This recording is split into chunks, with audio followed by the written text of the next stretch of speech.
Get social with us. Follow us on Instagram at Goodtaste TV.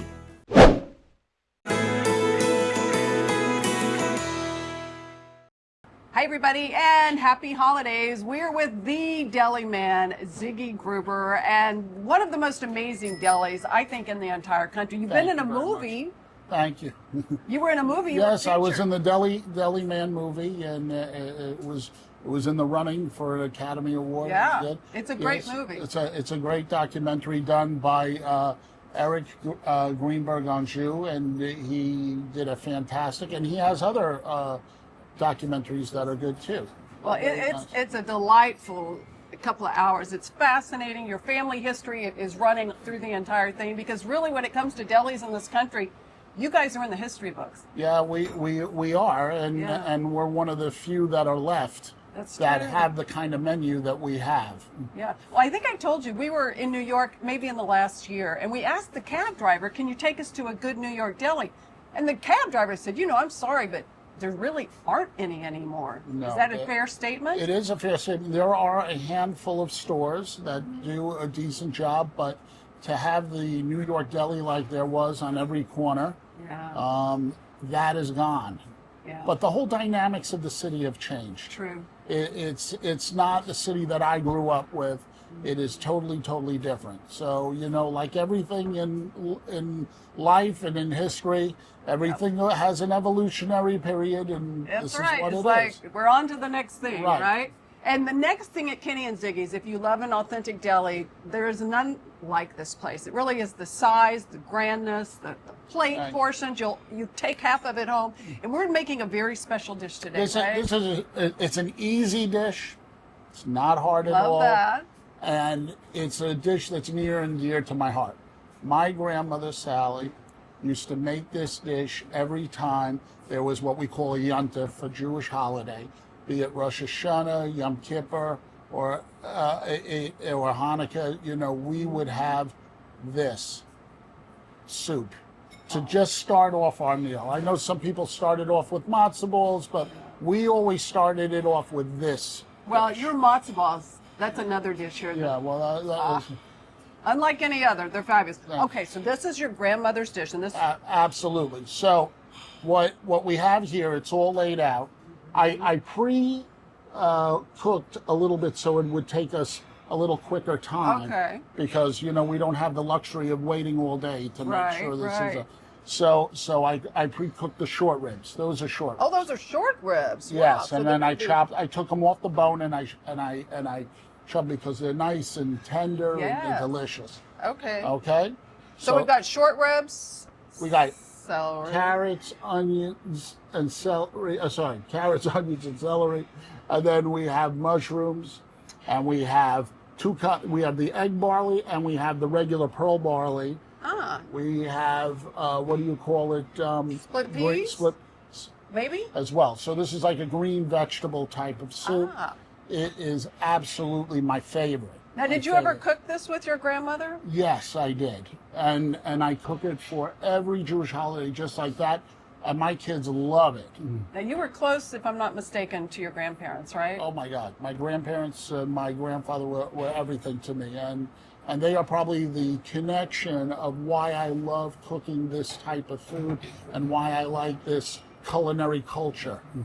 Did she teach you a lot, or did you just sit and watch? She taught me a tremendous amount. She was a great baker, but my grandfather was the most unbelievable cook there was. It didn't matter what he touched.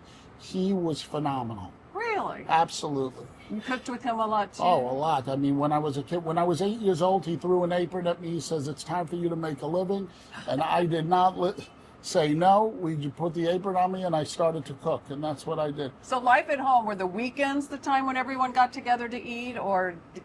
Because things have changed so much now. Well, the thing is, most of my family, we got together in the store because we were working. Oh, okay. So when we worked, we would take a break together or this and that. Yeah. But when there was a holiday, we would all go, and my grandmother would set a table like no other, and it was a real big deal. I mean, we're all about family. Family's everything to us. Yeah. And it's just a special time. You cook with your girls? I do, and they love it. And It's funny. They like doing the whole thing, you know. Nice, nice. It won't be long before they'll be cooking for you. Oh no, we got Maxine. She's been working in the kitchen over here. You've already started teaching her early, right? Absolutely. Okay, cool. Well, let's do your grandmother's Okay. soup. I'm So looking forward to it. this is very simple. It's not going to be very, very sexy, folks. It's not that. So basically, it's an all-in thing. All right. So we're going to take onions like so. We're going to take the carrots like so. We're going to take the celery. Boom. Okay. We're going to take the barley.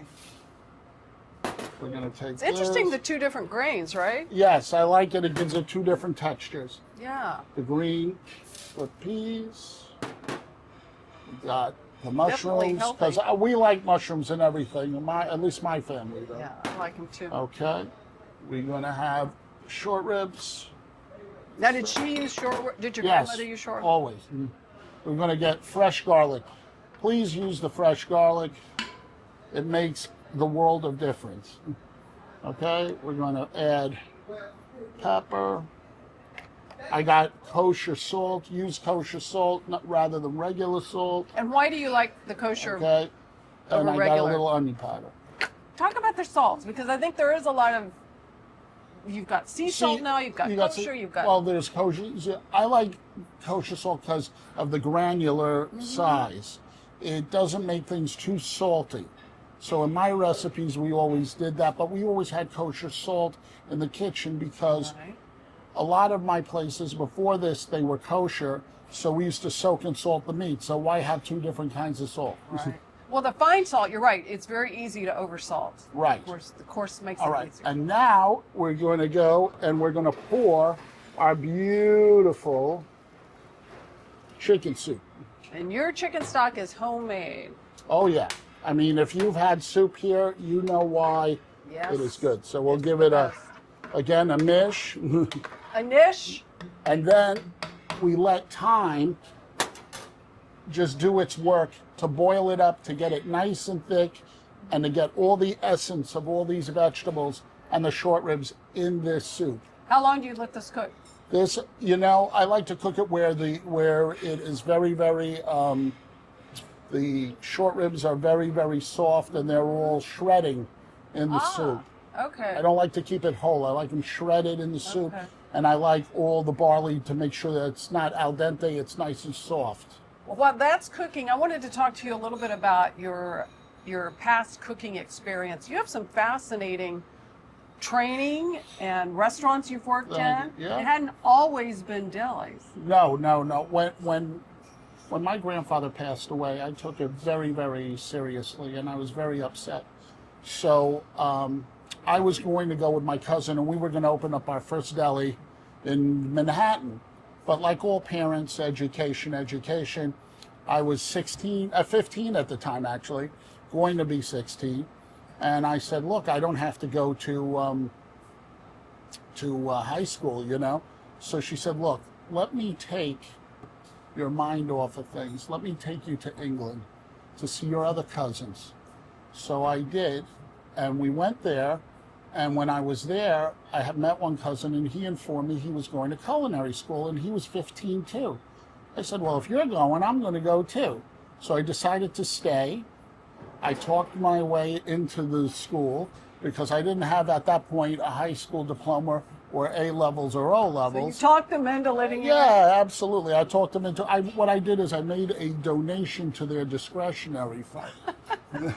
So when I made the discretionary fund, they found a way to get me in there. I bet. So I got in there and I excelled. I ended up being number one of the class. I did really, really well. And I was invited to work at a restaurant for the Roux Brothers, which was the only 3-star Michelin restaurant at that time in London, called, Le Gavroche. And some of the people that were at Le Gavroche was, you had people like Gordon Ramsay, and you had people like Marco Pierre White. He's done segments on it, hasn't he? I mean, He's done. I mean, there's been a lot of people. Unfortunately, Le Gavroche is out of business because people just don't eat that fine dining anymore. But it was a wonderful experience. It was an unbelievable thing to do. And I also worked at their sister restaurant, which was another one that came. We saw was the Water Cyan. Well, not many chefs have worked in 3-star Michelin restaurants. There aren't that many of them. No, there weren't. Now I have to say, the Michelin Guide back then meant more than it is today. I agree with you. I on mean, that. the reality is, I've been a little bit in shock what they've been doing lately, but yeah, it's not the same. But back then, there were only 30 restaurants in the world that had 3 stars, you know, Right. and very little of the others too. But what can I tell you? Everyone turned everything into a serious business, and I know. it is what it is. But I wanted people to know your background, because the delis, your food is amazing, but you got such an incredible skill set. A lot of it's in your genes, and then to have that experience, that's pretty special. Yeah, no, it's good, and I use a lot of what I've learned over the years with that, and with what I've done all my life since I'm 8. Yeah. You know, and blended it together to make all of these old time dishes, maybe not so heavy, making them more lighter, and had different techniques. So it's been good. I mean, it's my life, and you know, I'm always constantly evolving, and I'm always constantly doing research, be it online or be it in person, going to places and eating a little bit, because look at me, I mean, I look like I like to eat. I mean, No, you're the one I can reach out to for, okay, have you been to this restaurant yet? It just opened. Generally, you say, yes, I have. You eat out. absolutely. I do like to eat out. And you know who's even what my girls like to eat out too. Well, yeah. I guess that's good and that's bad, right? Oh, no. No, they're good. They're good. good. Thank God they have high metabolism. Yeah. There you go. Unlike me. Okay, so let me get this all boiled up. Okay, so we let this cook a good 4 or 5 hours, So this right? thing is boiling up like nobody's business. And then what happens is the barley bursts. And the egg barley bursts, and it thickens the whole soup. So it gives it a creamy consistency. Yeah. Right, like that. Look at that. It's a big difference from what All it right. started as. So you got all those mushrooms. Okay, and then we're gonna go and give you some soup like so. Just a little bit more. This is a hearty soup, right? Oh, it's a very hearty soup. Now, taste that. You can taste with, Oh yeah, it's my favorite. and I would say it's probably pretty healthy. Oh, it's very healthy. Oh, it tastes amazing. It is, it's really good. Wow. Now, is this always on the menu? No, I only do this for the holidays. Only for the holidays. I love that soup. Oh my gosh, Ziggy. For your grandmother. Yeah, my kids want me to do this soup and have it on Friday's rotation, but it's either that or I was going to do a Ukrainian hot borscht. I didn't figure out whatever it is, so I'm at a dilemma what we should do, but it's good. Yeah, I'm voting for that. Not that my vote matters, but that's a delicious soup anytime. is. That's really good. It is. It's the best. Thank you. You are culinary greatness. You No. know that. Thank you. Thank I you. don't know greatness, but if I can make anybody happy, be it young or old, I did do my it. job.